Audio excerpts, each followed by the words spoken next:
Hola Dani. Hola Mariana. ¿Cómo estás?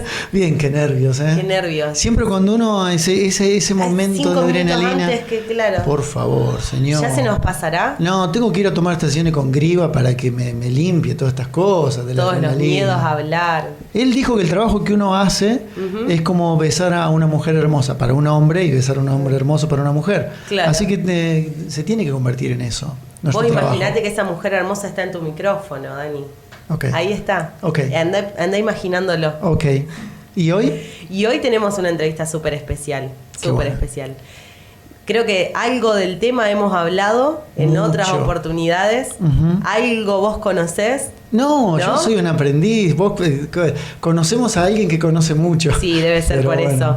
Es un especialista en un área que nos encanta la idea de profundizar, porque muchas veces tenemos como una idea muy, muy superficial de esto.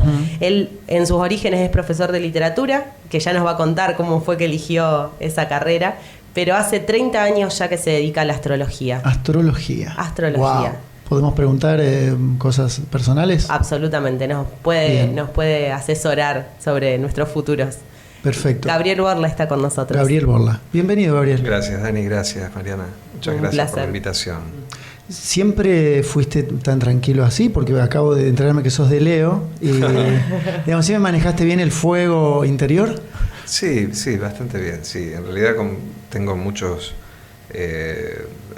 atributos así más cancerianos, podríamos decir así, más de ser una persona intimista o que tiene más para adentro las emociones, o sea que la procesión va más por dentro que para afuera, así que tranquilo, no me gusta la mala onda ni la inarmonía, me molesta mucho, así que trato de vivir en paz dentro de lo que puedo. Y bueno, a veces puedo, a veces no, pero bueno, trato. Como todos. Igual, perdón, cáncer, por lo poco que entiendo, se le chifla el moño y sale ahí. Los estados anímicos son muy cambiantes, pero normalmente, viste, cáncer trata de vivir un poco en la tranquilidad porque es un signo muy sensible, muy susceptible. Claro. Como Piscis, también Escorpio, que necesitan, viste, de un ambiente tranquilo, porque uno se contamina rápido de la atmósfera emocional en la que uno está y enseguida se siente contagiado, ya sea de la buena onda que pueda haber como de la mala. Entonces uno trata de vivir en paz, ¿no es cierto? Para no perder el equilibrio, la armonía, claro, que es fundamental estar tranquilos y no gastar energía en cosas que no tienen ningún sentido, ¿no? La intranquilidad no sirve para nada. Desde la astrología, ¿vinimos a cumplir una misión en la vida? Y si fuera que sí, ¿está marcado en la misma carta si lo vas a poder hacer o no? Innegablemente se cumple, nos guste o no, y somos el camino que transitamos, somos el proceso que estamos viviendo. La experiencia consciente de cada persona se puede prever a grandes rasgos en una carta natal, incluso con fechas, e incluso entender el porqué de ese devenir o de esa instancia en la cual estamos experimentando algo, porque somos la expresión de un patrón de energías, de una configuración determinada que se va a desenvolver en el tiempo y va a ir mostrando en los distintos eventos que uno tenga que experimentar un desarrollo, ¿no es cierto? Un crecimiento. Tanto los aspectos que nos gustan de nosotros como los que no están, digamos, eventualmente descritos en el cielo de nacimiento con mucha exactitud, aunque pueda parecer raro. Y justamente en el estudio de un cielo de nacimiento uno puede encontrar categorías o sentidos muy puntuales que pueden ayudar, por ejemplo, para una psicoterapia o para hacer algún proceso, ¿no es cierto?, de autosanación, o con la ayuda de un buen guía, digamos, que nos pueda llevar a ese infierno, a veces de transitar los traumas o dolores que hemos padecido. Y yo creo que es una herramienta eficacísima, totalmente mal utilizada o en muchos casos desconocida. Menospreciada, quizás. Menospreciada, porque desgraciadamente no hay noción de lo que estamos tratando de decir. O sea, es justamente mi molestia desde hace ya 30 años, porque ya desde muy chico me di cuenta de que no se conocía realmente lo que era este conocimiento. Me apena mucho todavía que no sea más usado, ¿no? Que no lo usen los terapeutas especialmente como una herramienta. Justamente yo en los últimos 4 años que estuve residiendo en Capital Federal estuve trabajando junto a terapeutas gestálticos y terapeutas transpersonales que utilizaban esta herramienta para ayudar a las personas y resultaba en algo muy eficaz para avanzar en el proceso terapéutico. Claro. Y es una pena que que lamentablemente no esté más extendido, ¿no es cierto?, esta información. ¿Y tenés idea vos, así a nivel historia, cómo es un conocimiento que cómo se logró? De la observación, de los años, un conocimiento canalizado, vamos a decir así, por los antiguos. Todas las culturas, las grandes culturas tuvieron su astrología, incluso diferían entre sí, ¿no es cierto? De todos modos, todas proponían que había una relación entre el cosmos y el ser, la persona que nacía. Antiguamente la astrología se usaba solo para reyes, príncipes y personas, digamos, notables, porque tenían el acceso, obviamente, a ese conocimiento a través de los sacerdotes, que eran quienes ocultaban celosamente su información y sus conocimientos, porque, bueno, como todo conocimiento, implica cierto poder o posibilidad, y no había batalla ni monumento que se iniciara sin conocer las predisposiciones que estaban vigentes. Actualmente, como se ha digamos, masificado esta información, se utiliza para cualquier persona, pero supongo yo que aunque el origen se pierde, ¿no es cierto?, en la noche de los tiempos, como dicen, habrá comenzado con la simple observación de las estaciones y de sus consecuencias en la naturaleza, y después en las supuestas relaciones que hay entre las angulaciones, la posición de los planetas y el carácter y el destino que conlleva ese carácter para las personas, ¿no es cierto? Claro, o sea, pero visto así y considerando la finura de los detalles que alcanza, el conocimiento, la precisión, parecería que son siglos y siglos de observación, ¿no? Así es, la astrología que nosotros utilizamos actualmente proviene de las culturas egipcia y griega fundamentalmente, con elementos persas que todavía la usan, o sea, y hay una matriz de culturas allí juntas, que son, como decía, los griegos, los egipcios y la cultura persa, que bueno, se remonta a la época de las primeras ciudades-estado, en Sumeria, Ur, en los más de, digamos, estamos hablando más de 7.000 años desde esta parte, pero actualmente en los conocimientos arqueológicos que se están manejando se supone que es mucho más antigua la humanidad, que el origen, digamos, de nuestra cultura se remonta a muchísimos más años que los que creíamos. Como si hubiera habido también otros ciclos humanos en otros tiempos. Aparentemente, ¿no? Hubo culturas desarrolladas hace más de 20.000 años atrás, y aún más podría haber sido, de acuerdo a los últimos hallazgos, que ya utilizaban, ¿no es cierto?, una astrología. Así que se pierde un poco en el tiempo. Lo que llega hasta nosotros es la confluencia de las cosas que se salvaron y de las prácticas que se han... Pero, por ejemplo, en el siglo XVIII y XIX la astrología cayó en una especie de olvido. Claro, cuando la ciencia se cortó sola. Cuando vino la revolución industrial, el positivismo y todo el pensamiento racional, la astrología quedó un poco relegada porque no coincidía con el paradigma de ese momento. Actualmente, por este fenómeno del posmodernismo y de la cultura mosaico en la que estamos, aparecen todo tipo de conocimientos nuevos, entre comillas, que son siempre la misma cosa. O sea, el ser humano es una réplica cósmica, tiene relación tanto su cuerpo y sus partes con el todo, y hay una interacción y una sincronía del universo con nuestro ser que es innegable, y distintos abordajes lo proponen desde distintos lugares, pero la verdad es que la astrología es el conocimiento que está, digamos, muy adelantado a todas estas miradas, porque está, incluso si uno observa, por ejemplo, las perspectivas de las terapias alternativas son todas astrológicas, aunque no usen la astrología. El I Ching es un sistema astrológico.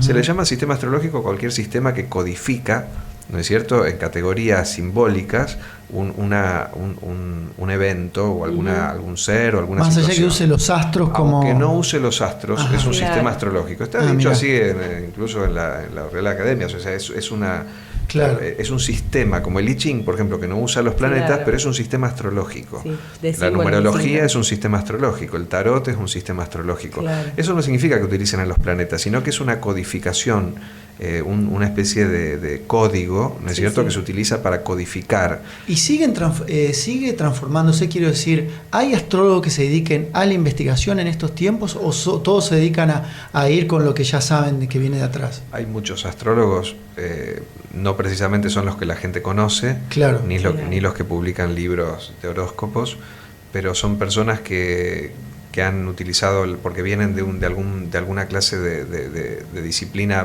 de la matemática, de la física, de la astronomía, claro, y se han ocupado digamos, clasificar mejor un poco los conocimientos, porque los libros de astrología son todos de una dudosa y sospechosa uniformidad, o sea, tienden a reproducir unos a otros lo mismo, sin investigar realmente si es cierto, ¿no es cierto?, lo que aparece allí. Por ejemplo, Alexander Marr, un astrólogo alemán que era criptógrafo de la Segunda Guerra, más allá de lo que bueno o malo que haya sido eso, era una persona realmente notable, brillante, y se ocupó de esclarecer un poco qué realmente era cierto y qué no, como acá Wendell Pollich también, y Nelson Page, que fueron dos inmigrantes de la Europa del Este, que vinieron también a limpiar un poco el terreno astrológico de la pavada y de la superstición para colocarlo en un nivel de ciencia corroborable, ¿no? A través de la rectificación de la hora, a través de la comprobación de sucesos y de la utilización de la matemática y la física para comprobar realmente que había una certitud, una exactitud, ¿no es cierto?, corroborable en esta disciplina. ¿Hasta qué nivel de detalle te puede definir una carta? Porque viste que uno está tan acostumbrado a lo ambiguo que, por ejemplo, hace un tiempo veía una película donde un personaje, justamente para defenestrar todas estas técnicas, le daba una carta astral a cada alumno en una clase. Y como que la leían y decían, sí, soy yo. Y dijo, bueno, no se dan cuenta que le da toda la misma. Y viste que a veces nos pasa, como se hablan de temas ambiguos, por ejemplo, dicen, vos sos muy protector y querés que todo el mundo alrededor tuyo esté bien. Entonces decís, yo sí, mi ego dice, perfecto, claro. Sí, vos sos una persona muy sensible y en realidad el mal del mundo te hace mal a vos. Y sí, claro, yo tengo eso. Entonces digo, cuando realmente se vuelve carne de uno, ¿no? Una carta. Claramente habría que empezar por hacerse una carta astral, natal, como se llame. En una carta, cuando uno mira, indica sucesos con años determinados que tendrían que haber ocurrido, y es muy improbable que la persona, todos puedan coincidir en que le pasaron determinadas cosas a tal edad, de ciertas características bien específicas, ¿no? Y que todos digan que sí cuando en realidad no es posible. O sea, la rectificación de la hora, por ejemplo, que es una técnica que se tiene que usar siempre cuando uno hace una carta, requiere que uno le diga a la persona que a tal edad o a tal otra, a esta edad pasó esto, a tal edad te casaste, o a tal edad hubo un evento familiar muy triste o traumático, a tal edad vos tuviste una época de florecimiento. Yo la verdad es que no podría pensar que esos eventos que las personas confirman sean una sugestión, porque son muy determinados.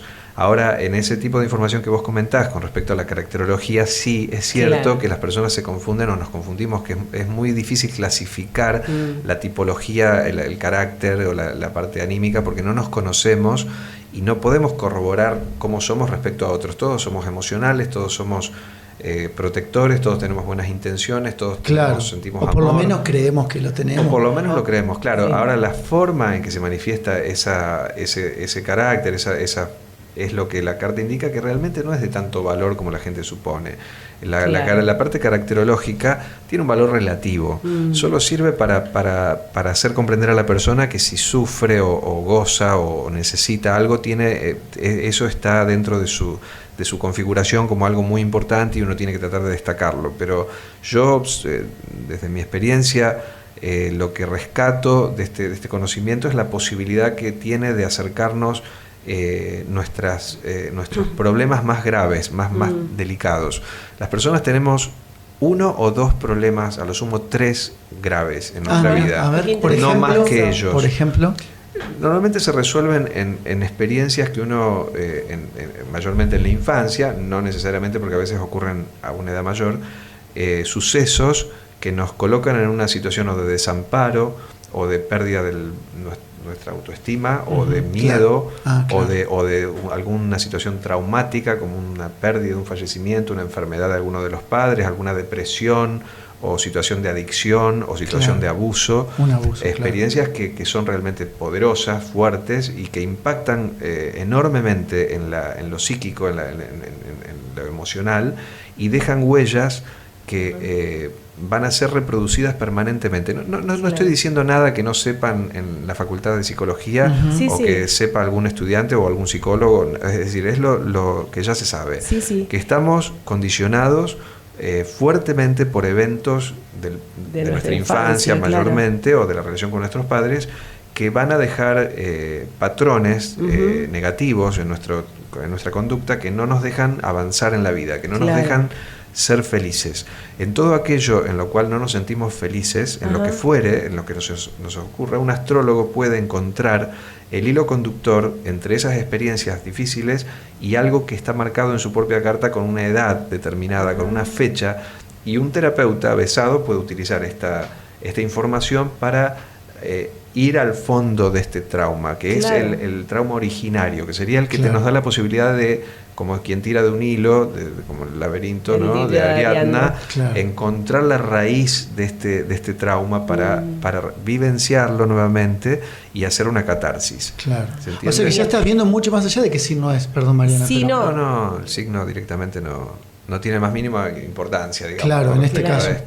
Yo lo que hago en mis consultas es justamente eso, es evocar en la persona el evento traumático con fecha, llevarla levemente, porque yo no soy un psicólogo, entonces tengo que tener cuidado también, llevarla hasta el umbral de esa experiencia, incluso a nivel emocional, para que entienda lo que significa esa experiencia en su vida y por qué la reproduce, y que la persona se dé cuenta que en sus manifestaciones de dolor y de angustia de crisis, están representadas todas esas vivencias negativas, o sea que son iguales energéticamente. Energéticamente, en el fondo puedo haber cambiado el escenario, pudieron haber cambiado los personajes. Cualquier carta que veamos, por ejemplo, reproduce esa experiencia. Por ejemplo, por ponerme como ejemplo yo, para no agarrar ninguna víctima, entre mis 7 y 8 años, yo viví una experiencia de profundo desamparo y de pobreza y de miedo y de desolación por un abandono y por una experiencia muy difícil para mi madre y para mis hermanos, y ese desamparo que yo experimenté a esa edad, por poner un ejemplo, yo después haciendo terapia, porque me viví en pasado de la vida haciendo terapia, he encontrado la reproducción de actos inconscientes de mi parte para generar ese desamparo, para generar esa desolación. Porque se produce como una química en el cuerpo que uno necesita. ¿Ya tenemos que cerrar el bloque? Sí, nos faltan unos minutitos. Bueno, esta pregunta la podemos hacer. Hace la pregunta. Digo, se produce como una química en el cuerpo donde uno, en el cuerpo y en todos los cuerpos que uno tenga, en todos los planos, donde uno, si no tiene el contexto ese, por más antipático que le sea a uno y doloroso, uno lo genera, ¿no? Aparentemente se crea una distorsión en el comportamiento para sanear esa dolencia, ese dolor, que aparentemente resuelve, entre comillas, el problema, ¿no es cierto? Por ejemplo, el desamparo o la desolación es una respuesta de supervivencia ante una situación que no se puede controlar. Entonces la persona reacciona de una manera que es negativa, pero que en ese momento es como la enfermedad. Sí, es una respuesta para sobrevivir que uno genera. Esa respuesta queda como grabada psíquicamente y la persona la reproduce permanentemente ante cualquier situación dolorosa. Tu reacción emocional ante cualquier situación traumática va a ser igual.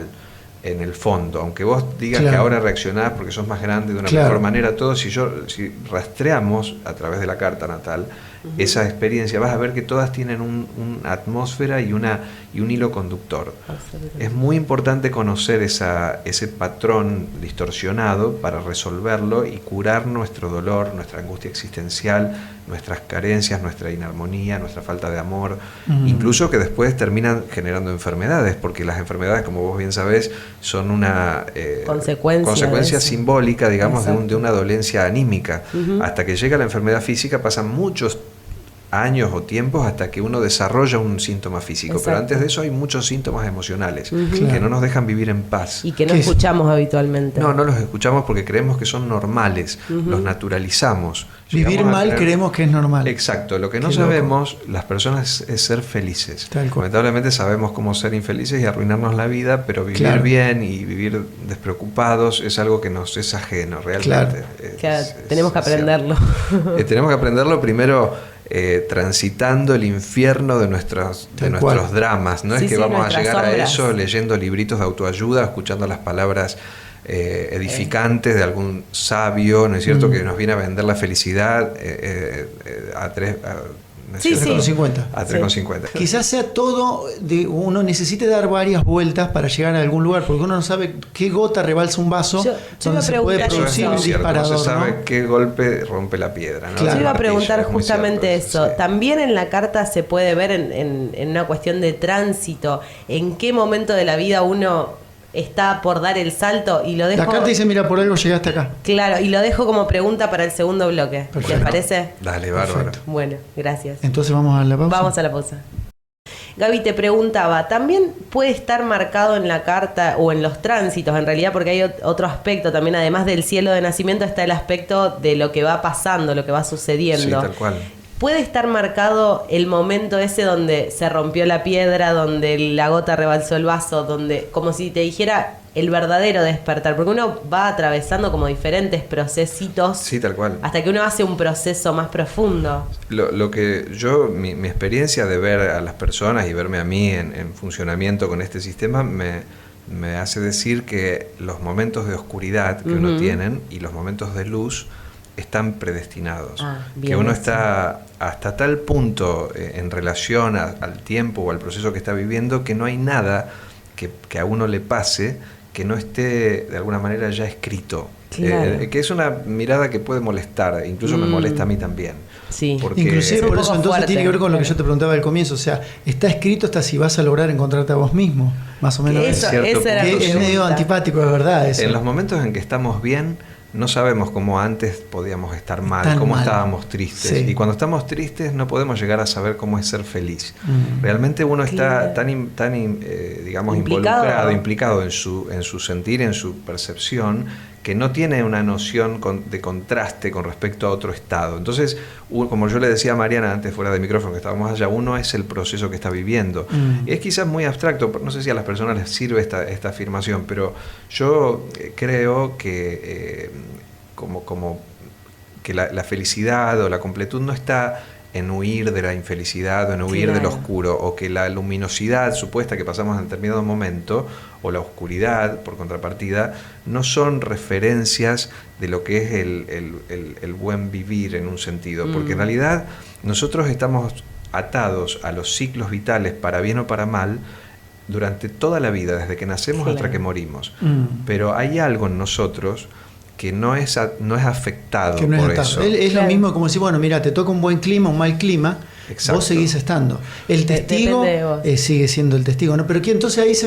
desprende algo, porque ya esto ya es como un componente más metafísico, Sí, divino, exacto. ¿no? Del alma. De ahí ¿Deja vamos. entrever una carta eso?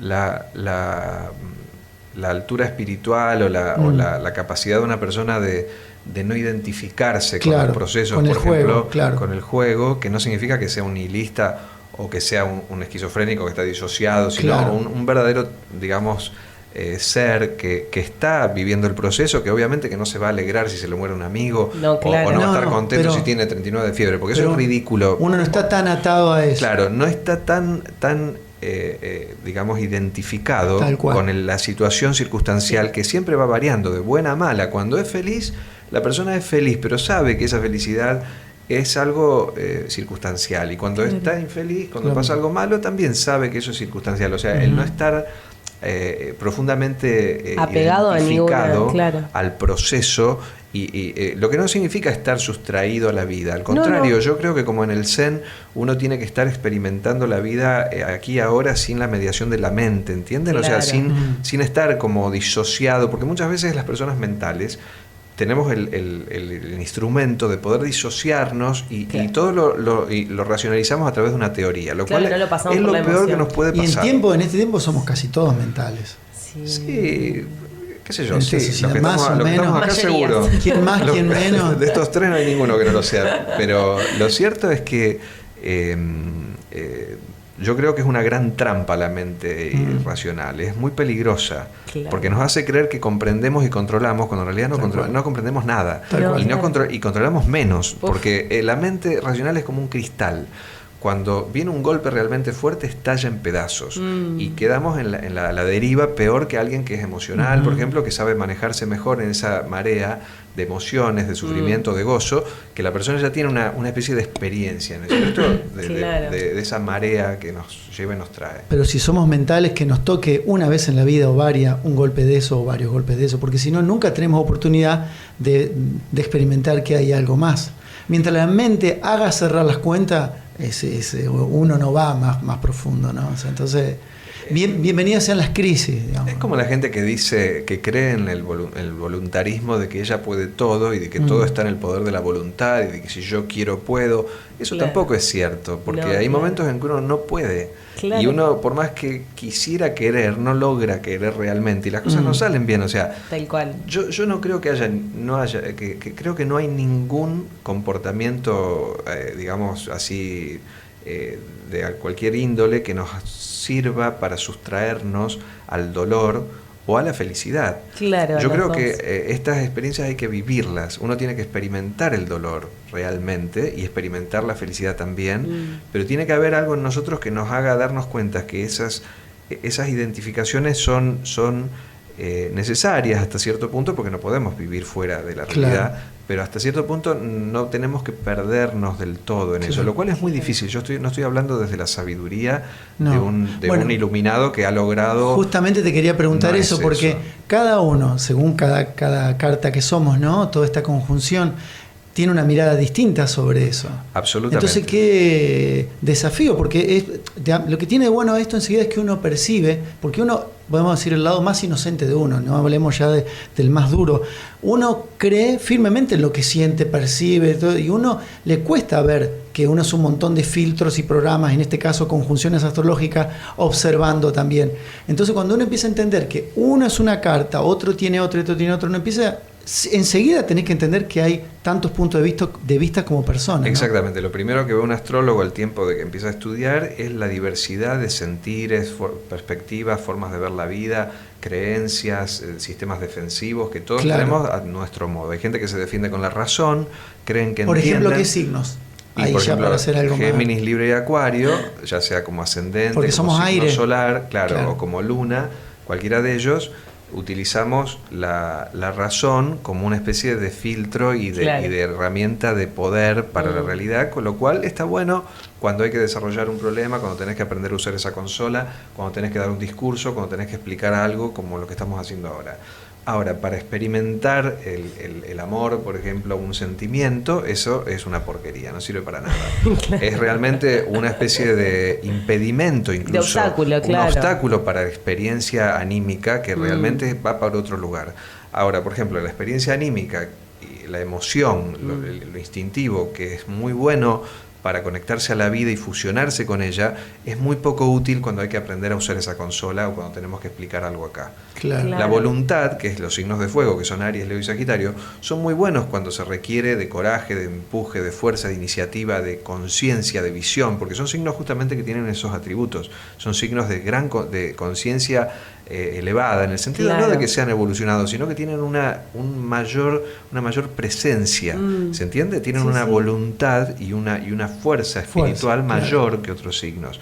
Pero esa fuerza se vuelve totalmente en contra cuando hay que ser compasivos, cuando hay que ser comprensivos, cuando hay que integrar al otro, cuando hay que tener una perspectiva, digamos, de integración. Esos signos fracasan horriblemente, ¿entienden? Claro. Y la perspectiva terrenal y práctica, que son los de los signos de tierra, que son Tauro, Virgo y Capricornio, que es muy buena para hacer negocios, para trabajar, para construir una casa, mirá, claro. ¿no es cierto? Para hacer algo útil, cae a pedazos en situaciones de afecto, en situaciones de voluntad y en situaciones donde hay que racionalizar. O sea, ninguno... ¿no tienen tanta voluntad los signos de tierra? Tienen primero que son pasivos, porque son femeninos, igual que los signos de agua. Responden a una energía que los incita.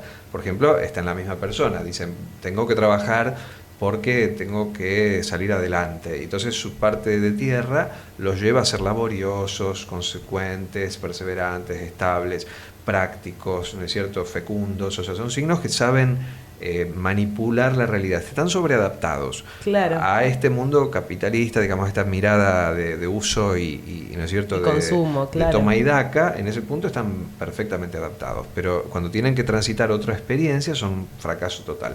O sea, ninguno de los signos sabe manejarse con la multitud infinita de experiencias que tenemos que vivir, de variables. Y hay cosas que no nos salen bien. O sea, yo creo que eso, mi experiencia... Está bueno entender eso, ¿no? Mi psicólogo decía, mira, tenés que aceptar que todos somos un queso gruyère. O sea, que tenemos agujeros y otros... y está bueno eso. Todos tenemos una pierna más corta, una oreja más alta que la otra, un ojo que ve mejor que el otro, tenemos una nariz que no nos gusta, pero la boca sí. O sea, yo creo que en gran punto, si vamos a la relatividad y al 3D, a la cosa convencional, nos encontramos con un mundo lleno de necesidades que son subvencionadas por el todo, por el grupo. Por ejemplo, nosotros en otra persona podemos encontrar lo que nos complementa, nos falta y nos ayuda, pero en nosotros no está eso. Necesariamente tenemos que ir al otro o a una situación, una experiencia que nos va a traer algo, ¿no es cierto? O sea, es necesario. Ahora, yo sigo pensando que en nuestro interior, en un lugar inafectado por esta circunstancia, por esta temporalidad, hay algo que es, como vos decías, un testigo, un observador impasible, que al conectarnos con esa energía podemos llegar a observar al mundo como una multitud de circunstancias, sucesos cambiantes, que en realidad no somos eso. O sea, yo no soy mi cuerpo, yo no soy mi cara, yo no soy Gabriel, yo soy una conciencia, ¿no es cierto? Una conciencia activa y en proceso. Eso es algo, ya lo digo desde la mente, obvio, pero digo, deberíamos, en la meditación particularmente, uno encuentra ese foco. Cuando uno medita en movimiento, si le gusta la de Osho, se va a hacer meditación trascendental, o hace una verdadera meditación en el sentido de dejar que los pensamientos fluyan, de dejar de ser arrastrados por los sentidos, de que uno se coloca en un lugar en el cual eso sigue estando, pero deja de ser eso, ¿se entiende? Uno empieza a notar, no sé si ustedes han meditado, pero la felicidad que aparece después de la meditación o durante, que hay una sensación de plenitud, de paz, de total perfección, que no tiene que ver con ninguna exuberancia, porque no es un sentimiento que se pueda calificar como... O sea, es una cosa muy particular. Yo creo que, como dijo Osho, lo único que nos acerca a ese testigo es la meditación. Aunque esto no tenga nada que ver con la astrología. No. La astrología lo que habla son estos procesos que nos tienen a mal traer a todos, que no nos dejan vivir en paz. La astrología se refiere a esta temporalidad y esta causalidad en la que estamos atrapados desde el nacimiento, porque somos un cuerpo, y estamos atrapados por el espacio y el tiempo, y no podemos sustraernos hasta que nos hayamos muerto. Para eso sirve la astrología, para comprender nuestros tiempos, ciclos y momentos. Pero a un ser que no esté afectado por la temporalidad y por su cuerpo, la astrología no le serviría para nada. Es casi como la astrología de la personalidad, o el mapa de la personalidad, lo que decís vos, de lo que perdura en este espacio-tiempo. Exacto, de la configuración particular que tuvimos que asumir para experimentar ciertas cosas, ¿no es cierto? Ahora, no implica que haya otras vidas, porque hay como una astrología donde se estudian, pero siguen siendo otras personalidades que también uno tuvo. Son otros, siempre el mismo plano. Otros envases que tenemos que tener, supuesto, si uno cree en eso, para experimentar otras experiencias también dolorosas, maravillosas y todo eso. Aparentemente en esta existencia uno tiene un resabio o alguna clase de deuda con cosas que uno experimentó antes, que lo va a mostrar como falencias incluso en esta misma vida, ¿no? O sea que hay una referencia, por ejemplo, la casa 12ª de la carta natal indicaría el ascendente de la vida inmediatamente anterior. Qué interesante. Y con ese ¿por qué el ascendente, no el signo? Qué loco. Porque el ascendente en el mapa de nacimiento refleja el cuerpo primero, la encarnación, y la configuración particular que tiene la persona, no el signo solar. El signo solar en la astrología más antigua no se le daba la mayor importancia. Claro. No tiene importancia el signo solar. La gente no sabe que el signo solar es una pequeña parte de la carta, como si yo te digo dónde tenés Venus, y le doy a Venus y dale con Venus, y vos decís, sí, yo soy así, tal cual, y me va a pasar esto y el otro, todo con Venus. ¿Entendés? Claro. Pero no es tan importante como otro planeta o como unas conjunciones que... Lamentablemente... mira, yo creí que era más importante. Lo tenemos mal aprendido. No, está bueno. Con los que les gusta hacer horóscopos, o sea, yo mismo los hago, pero lamentablemente la gente no sabe cuál es su ascendente. Claro, muchas veces no lo sabemos, sí. Entonces, ¿qué es lo que vos sabés? ¿Dónde naciste? Por tu mes y día y año, o sea, por el calendario solar. Esa astrología que es popular, que yo también la hago porque a la gente le interesa eso, es realmente no tiene nada que ver con la astrología, o sea, es muy limitado. Es como si yo compro la revista Buena Salud y creo que no tengo que ir al médico ni hacerme un análisis nunca porque hago lo que dice la revista. Obviamente algún día me va a salir muy mal. Claro. Ahora, no me va a servir. Volviendo a lo que es la carta en sí y esto que vos definías rápidamente de los elementos de los signos. Por ejemplo, si uno tuviese Sol, Luna y Ascendente en 3 signos de aire, por ejemplo, ya sabés que esta persona no va a poder conectar con las emociones fácilmente. Exactamente. Va a tener Quiero decir, pero ¿se puede hacer un trabajo o ya está marcado? No, o sea, porque la persona tiene una configuración. Claro. Y no le podés dar la configuración de otra persona. Claro. Por ejemplo, yo no soy práctico, no soy laborioso o no soy fecundo. Eso porque te conviene, lo estás diciendo ahora, no quieres cambiar eso. Es real, o sea, yo no tengo esa configuración. Sí. Entonces, a mí me doy cuenta que me falta eso y que tengo que trabajar para generarlo y lo hago a través de otra manera. O sea, es como si yo tuviera que filtrar esa cualidad necesaria por mi mente o por Claro. Es como si, a ver, si yo soy emocional o muy anímico, muy sensible y tengo que pensar una estrategia o razonar algo así causa de efecto, ¿no es cierto? Voy a tener que hacer como un esfuerzo para conectar con esta forma que no me sale con mi parte anímica.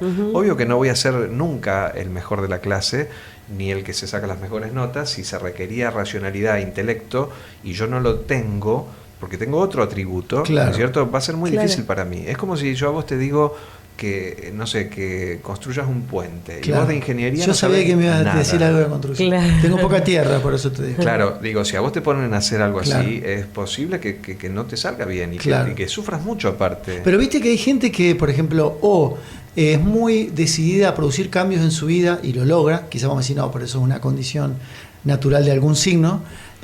O hay gente que realmente produce cambios drásticos en su personalidad, porque le pasaron eventos fuertes o que dice, me volví más sensible con los años. Bueno, porque las personas nos develamos, nos revelamos, empezamos a quitar velos, a descubrirnos con los años. La carta natal nos muestra que una persona es todo lo que puede ser desde el principio. En la juventud incluso podemos equivocarnos de carrera, podemos llegar a elegir parejas que no nos convenían porque estamos reproduciendo el modelo de los padres y hacemos montones de cosas que no nos representan porque estamos descubriéndonos. A medida que va pasando el tiempo la persona va develándose, va encontrando sus capas como una cebolla que estaban allí pero estaban ocultas por comportamientos repetitivos o digamos gregarios o etarios que tenían que ver con su grupo, que reproducían inconscientemente tratando de parecerse a, ¿cierto? Que es lo que todos hemos hecho hasta cierta edad. Exactamente, hasta los 35 años todos reproducimos los modelos parentales en los afectos. Tratamos Mariana, de ser tengo tiempo. padres, sí, ya sea por asemejándonos o por oposición. Por oposición, o sea, es polar. Es como si queremos hacer exactamente lo opuesto o no podemos. Y al final lo terminamos haciendo. Imitando. Uno después se da cuenta de que quiso o intentó hacer lo opuesto y terminó cayendo en el mismo agujero. Parece ser algo común. Eso es evolutivo normal, digamos. Pero a medida que van pasando los años, después de los 35, después de los 40, todo ya sos vos. Si una persona se volvió mala, es porque lo era. ¿Entienden? No puede ser. Si una persona se volvió egoísta, codiciosa, malvada, es porque estaba fingiendo. ¿Cómo que no aprendiste? No aprendiste nada. No. Porque digo, no la vas a pasar bien, digo yo, no sé. Bueno, pero la distorsión, la respuesta distorsionada que uno tenga al medio es la herramienta que uno obtuvo como para moverse. Una persona que a lo mejor cree que abusando de las demás va a ser feliz, ¿no es cierto? Y claro. es su respuesta de supervivencia elemental. Volvemos, a lo mismo que hablábamos de supervivencia en la infancia. Exacto. O sea, es la forma que le sirvió para poder sobrevivir a aquel trauma o y herida. eventualmente son tan increíblemente perfectos esos mecanismos en el fondo que eventualmente la persona lo consigue sostener eso. Es decir, continúa siendo a lo mejor psicopática toda su vida y no llega a cambiarlo jamás. Sí. Es muy raro que una conducta muy acendrada, muy profunda, llegue a cambiarse. A transformarse, claro. Es muy raro. Yo, en la carta natal, que están indicados así focos de comportamiento, yo atiendo a personas de 70, 80 años, hasta de 90 años, a veces vienen personas a consultar y nunca ciertamente he visto a alguien que modificara realmente su forma. Claro. La va puliendo, mejorando, o sea, de pronto lo que antes le traía grandes dolores de cabeza ahora se ha atenuado porque la persona está desde otro lugar, por ejemplo, nuestros deseos sensuales o sexuales, ¿no es cierto? En tanto uno es joven y no tiene la andropausia o la menopausia, estos son muy intensos, muy generadores de tensión y todo. A medida que la fuerza vital va decreciendo y las hormonas también, excepto tenga una sexualidad mental, ¿no es cierto? Que está, como quien dice, acá su sexo y no es tan hormonal. No, claro, no es físico, la persona va decreciendo su pasionalidad y empieza a tomar las cosas de otra forma. Eso es natural. Claro. Del mismo modo que una persona se vuelve más sensible, por ejemplo, también. Porque empieza a conectarse con su interioridad a partir de las experiencias que ha tenido. Por ejemplo, ha sido golpeada, se le ha muerto alguien importante, se ha divorciado. Esos golpes han roto una cáscara que tenía la persona que le impedía conectarse con ese ser interno, y la persona se ha develado como sensible, pero no es porque no lo fuera antes. ¿Se entiende? O sea, yo veo al ser humano como una cebolla, con muchas capas. Hay capas superficiales, que son las visibles, y capas más profundas, que son más complejas, que están allí, pero no son tan elementales. Y en la carta natal se puede ver a qué edades se van despertando esos potenciales. Por ejemplo, una persona puede descubrir su vocación a los 50 años tranquilamente y darse cuenta que toda su vida quería eso y no se había dado cuenta. Daba vuelta alrededor de eso y no lo podía ver. Exactamente. De hecho, nos pasa a todos, a la mayoría, que descubrimos nuestra vocación del alma a una edad bastante avanzada. Tal cual. Y que no entendimos cómo podemos ser tan tontos de haber hecho durante no sé cuántos años cosas que no tenían nada que ver con nosotros. O quizá también puede tener otra mirada y entender cómo todo lo que parecía que no tenía sentido, inclusive esos callejones que eran muy oscuros, a cierto momento de la vida toman sentido, porque ahí es donde uno capitaliza y dice, no, pero allá aprendí esto que yo creí que nunca iba a ser útil para mí. Y ahora, por ejemplo, a esperar, no sé, que esas cuestiones que la vida, vos decís, ¿por qué me toca pasar por esto y por esto otro?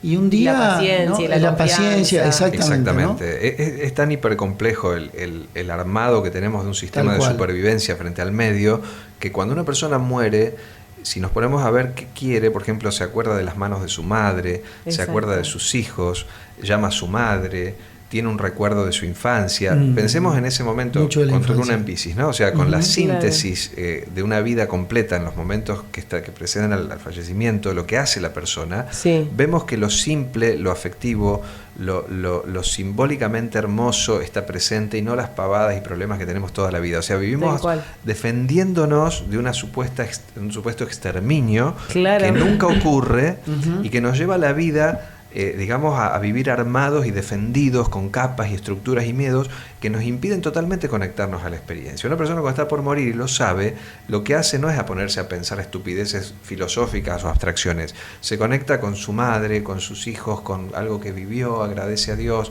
salvo que tenga mucho miedo a morir, obvio que esa es otra cosa. Pero vamos a un punto de alguien que está entregado y que acepta su mortalidad como algo natural. ¿Qué hace la persona?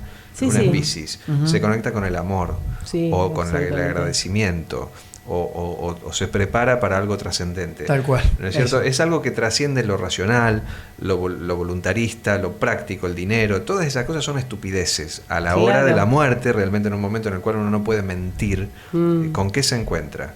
Se encuentra con algo que es simple, con algo básico, ¿no? Con un recuerdo, con un perdón, con un decirle a algún hijo, con una reconciliación. Una reconciliación con la vida, una actitud en la cual uno cede, ¿no es cierto? Baja las defensas. Sí, es como si viviéramos permanentemente con el temor a morir cuando no nos vamos a morir, y cuando eso se hace verdad, nos somos pudiéramos muertos conectar. Vivientes, claro. digamos, por el miedo que tenemos a experimentar la vida realmente en vivo y en directo. Y es muy triste que yo por eso pienso que yo soy músico también, que el arte muchas veces nos ayuda a quitarnos esas máscaras y a experimentar un poco por momentos, no todo el tiempo, algo que es distinto, ¿no? Que es o la poesía, por ejemplo, claro. o el amor en momentos cuando uno lo siente, o el dolor, por ejemplo, cuando uno ve padecer a otra persona algo y eso nos toca profundamente. Ojo, yo lo hablo desde la luna en Cáncer, quizás otras personas lo ven claro, desde una idea, ¿no es cierto? Desde tal una acción. Tal cual.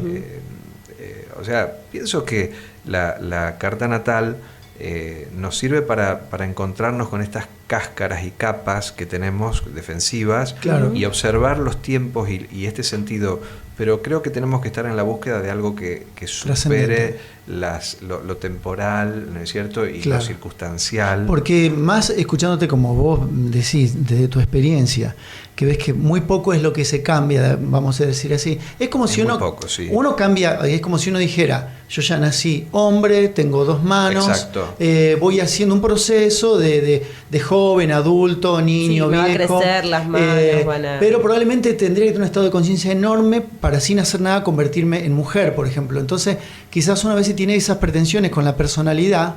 Y lo que uno debería aceptar es esto que decís vos, esa variable de lo trascendente a través de la meditación. Y yo creo que si uno cruza en su vida o se encuentra en algún momento con la experiencia de lo trascendente, uno puede seguir manteniendo la personalidad que tiene, pero ya no lo va a afectar tanto a uno como lo afectaba, ¿no? Exacto, o sea, yo si soy pasional no puedo no serlo y todo claro. me va a afectar fuertemente y claro. yo voy a ver que mi pasión me abate de un lugar al otro como una inundación. Claro. Yo, ¿qué puedo hacer? ¿Tratar de controlar eso, de reprimirlo? No, claro. No, fundamentalmente si yo hago eso voy a generar una energía distorsionada como una neurosis. Por ejemplo, que son los neuróticos, tienen eso, o sea, es una distorsión de una pulsión, de una pasión interna que no les permite funcionar, los deja varados en un círculo vicioso de comportamiento de algún tipo, una adicción, lo que fuere.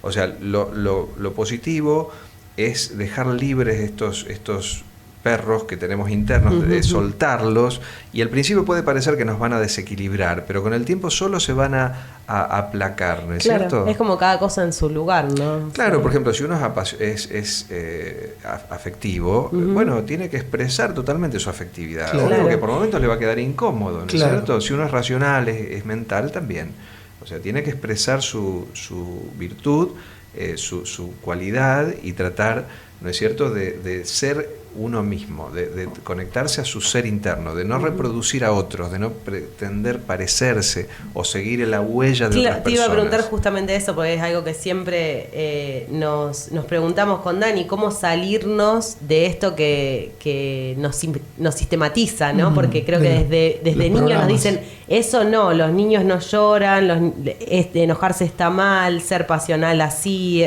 Es como que siempre hay un juicio detrás de eso, ¿no? Estamos todos persiguiendo a maestros pseudo iluminados que dicen tener la verdad, ¿no es cierto?, respecto de algo, cuando en realidad no es cierto, porque estas personas no están fuera del problema como igual que nosotros. O sea, es muy triste que sigamos a otros que están igual que nosotros, creyendo que el otro tiene algo que nosotros no tenemos. Nosotros no tenemos, cuando en realidad en nuestro propio interior está la respuesta, en el sentido de conectarnos con nuestro dolor, con nuestra necesidad, con lo que somos. Yo pienso que está bueno nutrirse, pero hay una especie de fascinación en creer que la verdad o el camino está en otros, está en lo que dicen otros, en lo que creen otros. Tristemente, más en esta época, ¿no? Está lleno de pseudo gurúes o maestros que proponen alguna clase de camino que en realidad no han transitado. O sea, yo creo realmente que uno tiene que ser su propio maestro. Es muy difícil, obviamente, porque no es tan sencillo. Uno está atrapado en el ego, en la identificación, pero pienso que uno tiene que conocerse. Por eso la carta natal y la astrología da una especie de caminito, de mapa en este laberinto interno que somos, para encontrar algunos lugares donde podemos hallar referencias o algo que nos puede servir. Esto no hace que nos iluminemos, pero de pronto sí que nos conectemos, por ejemplo, con este punto, lo que yo decía al principio, el tema de los traumas, el tema de los focos traumáticos.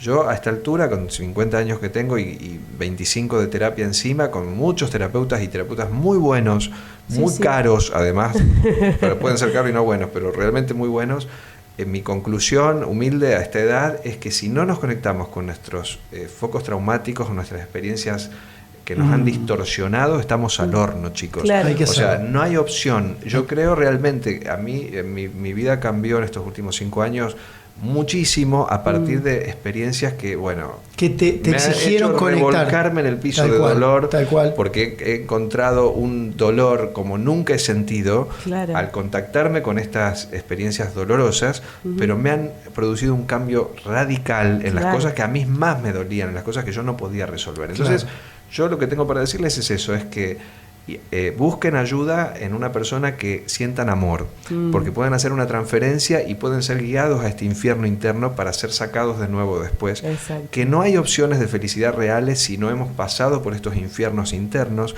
que la felicidad no está en las palabras edificantes de nadie, ni en las mías, sino está en transitar cosas realmente muy feas, tal cual, que tenemos que enfrentar y hacer una transformación. Es yendo por ese lugar de que nadie promociona y que nadie te vende porque no está bueno, ¿entendés? Que uno puede realmente hacer alguna diferencia, ¿entienden? Y no lo hago yo, les aclaro. Yo lo único que puedo hacer es, con mis estudios, es decirles dónde está el agujero de ese infierno, la puerta de ese lugar, y decirle cuándo se inició. Claro. Y que alguien avesado en algo que realmente dé resultado puede hacer el trayecto. El trabajo. Creo que ya estamos excedidísimos de tiempo. Espero que las cámaras estén grabando las dos. Pero bueno, yo me quedo realmente con esto y entiendo claramente lo que está diciendo. Lo loco es que no parece que no hubiéramos hablado nada de las cartas y de los signos. Por ahí te comprometemos para otro. Bueno, cuando quieras. Otra conversación. Pero bueno, es clave, porque parecería como que eso que queda como deuda de la infancia, esos dolores, son los que están llamando detrás de cada problema que uno tiene. Absolutamente. Y hasta que uno no los pasa por el cuerpo, no podés pasar a otro nivel, ¿no? Se calcula que en el día a día, hasta 20 veces en el día aproximadamente, nos contactamos con el foco traumático en la forma de tristeza, decepción, aburrimiento, sensación de que la vida no tiene sentido, preocupación, miedo. Todos esos pequeños momentos, que no son nada espectacular, son bajadas a ese lugar distorsionado 20 veces por día. Imagínense si pudiéramos hacer algún cambio con respecto a eso, ¿no? Lo que cambiaría en nuestros días. Claro, lo que cambiaría en nuestro cotidiano. No es que vamos a dejar de sufrir, sino que va a tener va a generar otro resultado, el que hayamos podido pasar por allí, porque todo lo que pasa es porque no queremos entrar allí, y la conducta distorsionada de tristeza, desolación, desamparo, miedo, sensación de no ser visto, no ser querido, no ser escuchado, todos son distorsiones del trauma que no quiere ser vivido. Para no ir a verlo, claro. Hay como una barrera protectora, que es esa conducta distorsionada, para que no experimentemos. Hay algo en nosotros que dijo: yo nunca más voy a experimentar esa sensación. Y eso el ego se alimentó como diciendo: no vayas a tocar ahí. Exactamente. Realmente es como ¿qué hacemos? Porque quiero que sigamos ya con esto. Bueno, nos volvemos a comprometer los tres con volver a encontrarnos. Ojalá podamos iniciar en este punto, ¿no? Porque parece que nada tendría que ver con la astrología, pero tiene mucho que ver. Muchísimo que ver. Sí, aunque no parezca. Desde lo cotidiano a lo profundo, ¿no? Desde la personalidad, que parece que solo somos eso, como que está muy atada a lo astrológico, a lo trascendente que somos, ¿no? Sí, está bueno. Bueno, muchas gracias. Gracias, María. Gracias, Dani, una vez más. Gracias. Volvemos con más La Nave Humana.